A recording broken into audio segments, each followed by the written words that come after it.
Voici la très attendue Creality Kaon. À bien des égards, c'est la réponse de Creality au Bambu Lab X On Carbon, et ça se ressent vraiment. Donc, dans cette vidéo, je vais partager mon expérience avec cette imprimante. Je vais également souligner des points importants à connaître avant d'en acheter une. Et je vais partager avec vous certaines des modifications et améliorations que j'ai apportées pour rendre cette imprimante nettement meilleure. Allons-y! D'abord, débarrassons-nous rapidement des avertissements. Creality n'a pas sponsorisé cette vidéo, mais ils m'ont fourni cet appareil de test gratuitement, en échange d'un avis honnête. Ils n'ont eu aucune influence sur ce que je vais dire dans cette vidéo, et ils ne la verront pas avant vous. Maintenant, je ne vais pas trop entrer dans les détails techniques de cette machine, à part préciser qu'elle a un volume d'impression de 220 par 220 par 250. Format fermé, insérez un astérisque ici, et elle atteint jusqu'à 600 mmOS. Encore une fois, astérisque. Et que peut-on attendre d'une imprimante sortie en 2023? Elle offre aussi le Wi-Fi, une interface tactile attrayante, le façonnage d'entrée et d'autres fonctionnalités. Toutes les spécifications sont disponibles sur le site web de Creality. Parlons plutôt de l'expérience utilisateur et des éléments invisibles sur leur page de vente.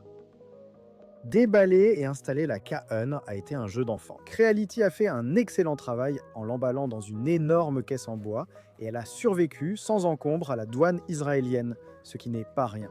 Ils ont également donné des instructions très claires sur ce qu'il faut faire pour l'installer, y compris retirer les matériaux d'emballage et les vis, maintenir le plateau d'impression en place, lancer les diagnostics d'auto-vérification initiaux et imprimer vos tout premiers tests d'impression. J'ai rapidement mis l'imprimante en marche et l'expérience utilisateur m'a tout de suite impressionné. C'était le premier indice que j'ai eu à ce sujet. Pour le meilleur ou pour le pire, Creality présente vraiment cette imprimante comme une machine qui fonctionne simplement, destinée aux personnes qui découvrent peut-être l'impression 3D.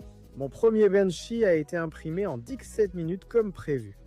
Même si le filament Hyper PLA blanc fourni rend les détails difficiles à voir, il est pratiquement parfait. Ah, sympa! Avant de présenter mes principales critiques sur le logiciel de l'imprimante, prenons un instant pour admirer son matériel. D'abord, je vais aborder les deux sujets évidents et vous faire gagner du temps. L'ajustement et la finition de cette machine sont excellents, les meilleurs jamais vus chez Creality. Mais la qualité de fabrication et les matériaux semblent moins haut de gamme que la X1 Carbone. Et comme je n'ai personnellement pas de P1P, je ne peux pas vraiment les comparer, mais ça ne va pas m'empêcher de le faire plus tard. Et vous pouvez consulter la chaîne Nathan Construit des robots si vous voulez voir une comparaison complète. Cela dit, j'ai été globalement très impressionné par le matériel lui-même.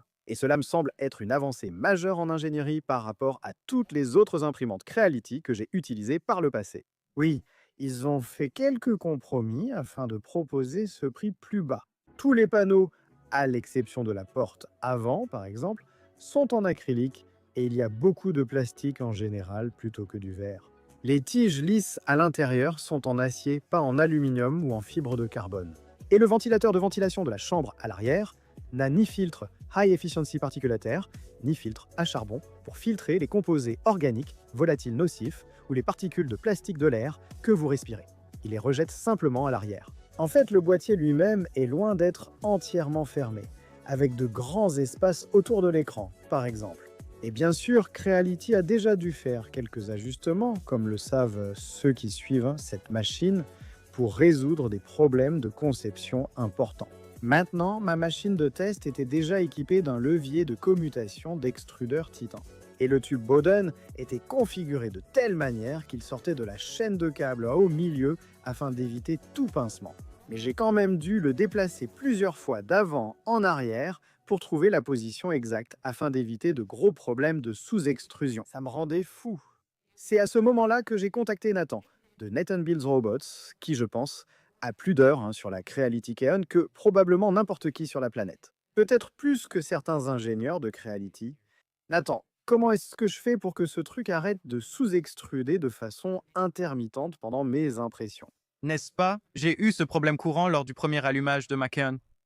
Et j'ai découvert que le problème venait de quelque part dans l'extrudeur. Donc j'ai démonté mon extrudeur juste ici, vous pouvez le voir. Plusieurs problèmes peuvent survenir avec ce truc, alors je l'ai remplacé par un autre extrudeur. J'ai créé cette pièce pour installer un Bondtech LG X-Lite, un Sherco Mini ou un Orbiteur V2. Ensuite, il faut ajuster quelques réglages pour que ça marche. Je ne peux pas faire grand-chose avec l'original car ils l'ont modifié et amélioré l'interrupteur. Ce petit levier. Mais tu dis que c'est juste un mauvais design de l'extrudeuse? Oui, mais Simon, il a envoyé une deuxième extrudeuse à tester. Je n'ai pas trouvé nécessaire de l'installer simplement parce que je ne voyais pas ce qui était différent dessus. Je suis ingénieur mécanique et j'examine cela de près. Je me demandais s'il m'envoyait juste un autre échantillon en espérant qu'il marche. D'accord.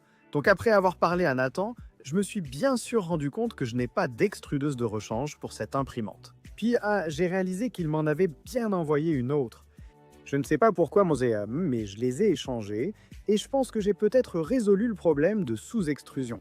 Alors revenons au reste de la vidéo. Mais cela dit, le matériel de cette imprimante est vraiment impressionnant, vu son prix. L'extrudeuse supporte un débit élevé si les matériaux sont adaptés. Le plateau d'impression offre une excellente adhérence, même sans donner une impression de grande qualité, avec ou sans bâton de colle. Le refroidissement est plus que suffisant grâce à la combinaison du ventilateur auxiliaire et du ventilateur de refroidissement des pièces. Et l'écran tactile est très agréable, même si, comme vous allez le voir dans un instant, il m'est pratiquement inutile maintenant que j'ai apporté quelques modifications à l'imprimante. Je suppose que la seule vraie déception que j'ai eue avec le matériel, c'est le fait que cette imprimante n'est pas livrée avec une caméra et que la caméra intelligence artificielle qui l'accompagne n'est pas encore disponible. Grâce à l'impression réseau et à la gestion de fermes intégrées, il est clair que Creality cible ses imprimantes vers les gros utilisateurs comme les propriétaires de fermes d'impression, pas seulement ceux qui surveillent leur imprimante en continu. Mais sans caméra pour surveiller vos impressions, c'est pratiquement impossible. La P1P est désormais livrée avec caméra et bande LED préinstallée, probablement en réponse à cette imprimante. Creality devrait inclure cette caméra à 30 € avec chaque unité à l'avenir. Parce qu'utiliser une imprimante sans caméra en 2023 semble juste un peu fou. Après avoir testé les fichiers G-code fournis et m'être fait une première impression du matériel, il était temps de trancher mes propres fichiers. Creality a créé son propre logiciel de découpe, Creality Print, pour la Kaon et leurs autres modèles, qui semblent être un dérivé de Cura. En écrivant ceci, je n'ai pas trouvé le code source sur la page GitHub de Creality, probablement parce qu'il n'est pas encore en ligne. Mais pour l'instant, cela signifie qu'il viole la licence open source de Cura. Cela dit, le slicer est assez facile à utiliser, même s'il reste assez basique et superficiel. Je comprends que de plus en plus de fabricants ont leur propre slicer de marque. Prusa avec Prusa Slicer, Bamboo avec Bamboo Studio, Ultimaker avec Cura. Creality souhaitait participer et proposer une expérience de marque totalement intégrée. Le Creality Print Slicer fonctionne très bien, les profils intégrés sont excellents et offrent des impressions remarquables. Excellente intégration au cloud si c'est ce que vous aimez. Et il dispose également d'une gestion de ferme intégrée au cas où vous auriez plusieurs imprimantes Creality qui fonctionnent en même temps. J'apprécie de pouvoir sélectionner toutes mes imprimantes avec une case à cocher et envoyer un fichier d'impression à toutes simultanément. Pour les propriétaires de fermes, ce sera très utile. Mais pour les utilisateurs plus avancés comme moi, qui ont déjà configuré des profils de filaments pour leurs autres imprimantes et établi des flux de travail. Avec un autre slicer, configurez votre Kaon différemment. Comme Orca Slicer, dont j'ai récemment parlé en vidéo. Heureusement, Creality ne l'interdit pas. Ils m'ont même envoyé des fichiers de configuration recommandés pour Orca Slicer, bien que j'ai finalement créé mes propres profils. Creality Print s'intègre également à leur Creality Cloud, qui se connecte ensuite à leur application mobile du même nom. Malheureusement, la meilleure chose que je puisse dire à propos de l'application mobile Creality Cloud, c'est qu'elle fonctionne. Il me semble qu'elle a été développée par les mêmes personnes qui ont créé l'application AliExpress. Parce qu'elle me spamme sans cesse avec des notifications, pop-ups, badges et tentatives pour me faire passer à leur abonnement premium. Et c'est le premier signe qui montre que vous n'avez pas affaire à un produit haut de gamme ou premium. Là où l'entreprise compte faire tout son argent sur le prix élevé de la machine, mais plutôt qu'elle espère vous vendre une imprimante à un prix légèrement inférieur, puis vous vendre des mises à niveau futur, que ce soit du matériel ou un abonnement. Je comprends si cela fait partie du modèle économique de Creality pour réaliser un bénéfice après la vente de ces machines, avec sans doute de faibles marges. Pour l'utilisateur, cela offre une mauvaise expérience. Je vais donc supprimer l'application Creality Cloud de mon téléphone après cette critique. Le dernier élément de l'écosystème logiciel est l'interface réelle de l'imprimante, qui est une version extrêmement simplifiée de Fluid, le célèbre client Clipper. Petite remarque au moment de cet enregistrement, c'est un autre exemple où Creality n'a pas partagé le code source de leur version dérivée de Fluid. Ce qui signifie qu'ils sont en violation flagrante d'au moins 2 licences open source dont je suis au courant. J'espère vraiment qu'ils ont l'intention de corriger cela. Ils l'ont fait avec le code source de leur SonicPad. Mais il est un peu douteux qu'ils aient lancé ce produit sans déjà partager le code source. Ah, et au fait, quand je dis une version allégée, je veux dire vraiment très allégée. Alors que Clipper lui-même est presque excessivement personnalisable, la version de Creality, à laquelle vous pouvez accéder directement via le slicer ou une fenêtre de navigateur, est tellement dépouillée qu'elle ne vous permet même pas d'ajuster quoi que ce soit, le décalage Z ou d'exécuter des macros intégrés comme le chargement et le déchargement du filament. Vous pouvez envoyer des fichiers, chauffer l'imprimante, déplacer les axes, faire le home et annuler les impressions. Creality a ajouté toutes sortes de macros en arrière-plan pour des choses comme le nivellement du plateau, le maillage, le démarrage et la fin de l'impression, mais vous ne pouvez pas y accéder ni les modifier de quelque manière que ce soit. Et pour cette raison, cet avis allait être très négatif.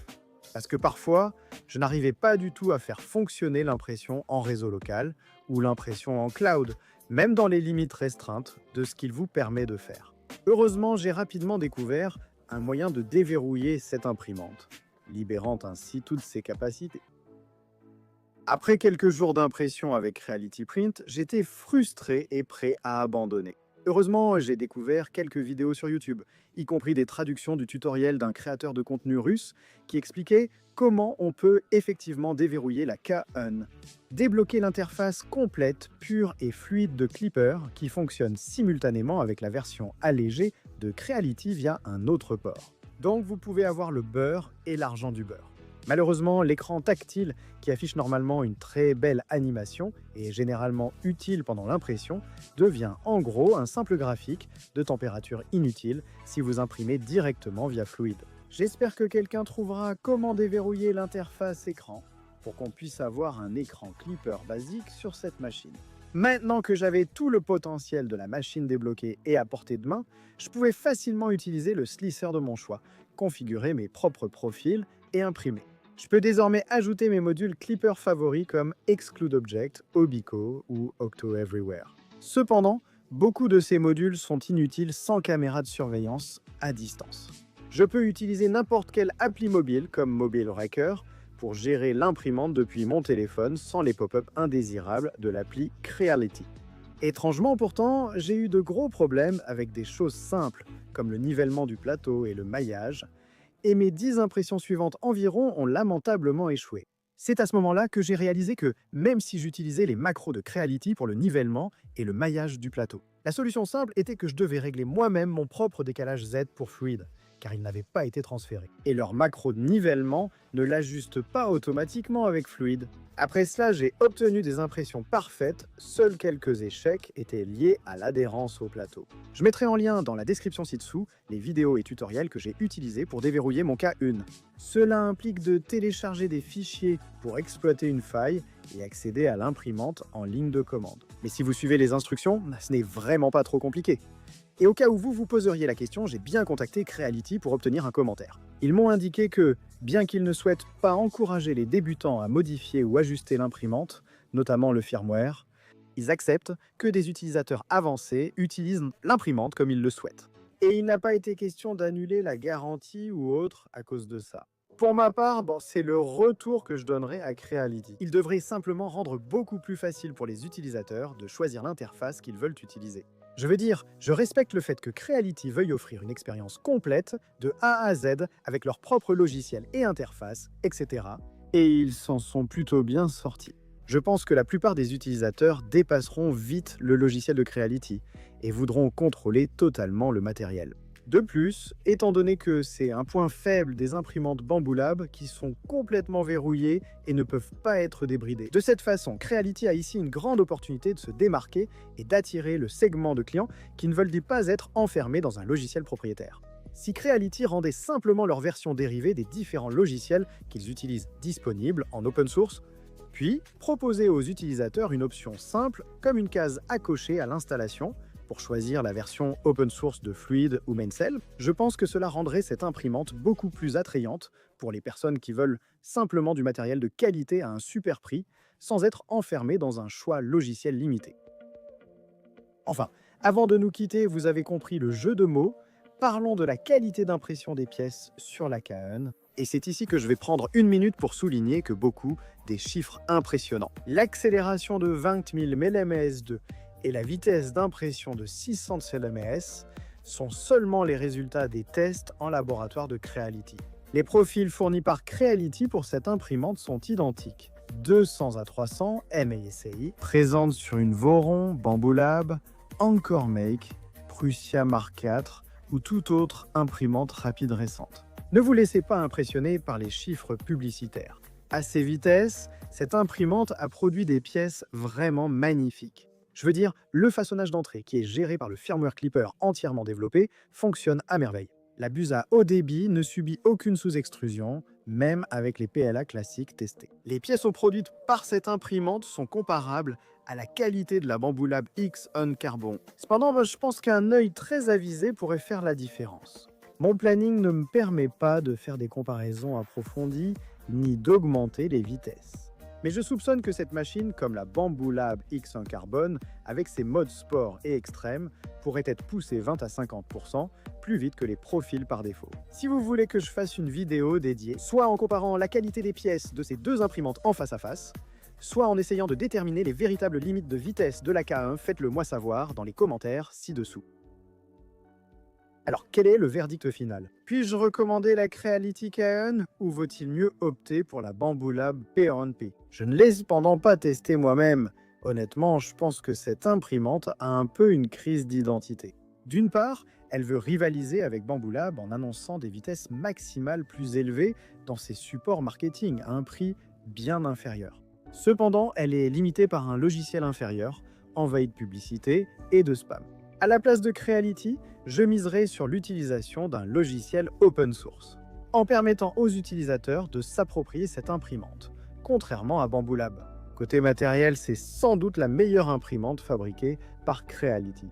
Avec une caméra en plus à 29 $ bientôt disponible, c'est un rival solide du Bambu Lab P1P pour 70 $ de moins, avec boîtier complet et écran tactile. Dommage qu'on ne puisse pas encore utiliser cet écran avec Clipper Screen. Alors, à qui s'adresse cette imprimante? Eh bien, si vous aimez autant de générations de Creality, les clients adorent l'idée de bidouiller et de modifier leur imprimante, et vous voulez qu'elle fonctionne avec un firmware open source que vous pouvez personnaliser à votre guise. Alors je pense que cette imprimante, à moins que Creality ne corrige les failles, sera une meilleure option pour vous que n'importe quel modèle de Bambu Lab. Et à 599 $, ce matériel haute performance est une véritable aubaine. Et ce sera nettement moins cher qu'une construction complète de Voron, surtout si vous prenez en compte les plus de 40 heures nécessaires pour l'assembler réellement. Voron. Donc, si vous avez un budget serré et que chaque centime compte, mais que vous voulez quand même participer. La dernière génération d'imprimantes Core X-Org ultra rapide, la Creality K1 sera la meilleure option économique disponible. Si le contrôle total du logiciel ne vous importe pas et que vous souhaitez juste une imprimante fonctionnelle, sans souci. Expérience utilisateur fluide, du slicer à l'appli mobile, avec un écosystème de mise à niveau comme la gestion automatique des matériaux. Je pense toujours que soit la P1P, soit la X-On Carbone seront probablement un meilleur choix pour vous. Si vous en avez les moyens, ces imprimantes sont les meilleures de leur catégorie. Avec un volume d'impression plus grand, des pièces de rechange abordables et une communauté active qui propose des améliorations, il est difficile de se tromper avec une imprimante Bambu Lab aujourd'hui. Quelle que soit votre décision, je vous serai reconnaissant d'utiliser les liens de parrainage ci-dessous. Cela ne vous coûte rien. Mais c'est un élément essentiel pour maintenir cette chaîne à flot, afin que je puisse revenir chaque semaine et créer du contenu de haute qualité pour vous tous. C'est tout pour le moment, mais je vous retrouve tous dans la prochaine couche.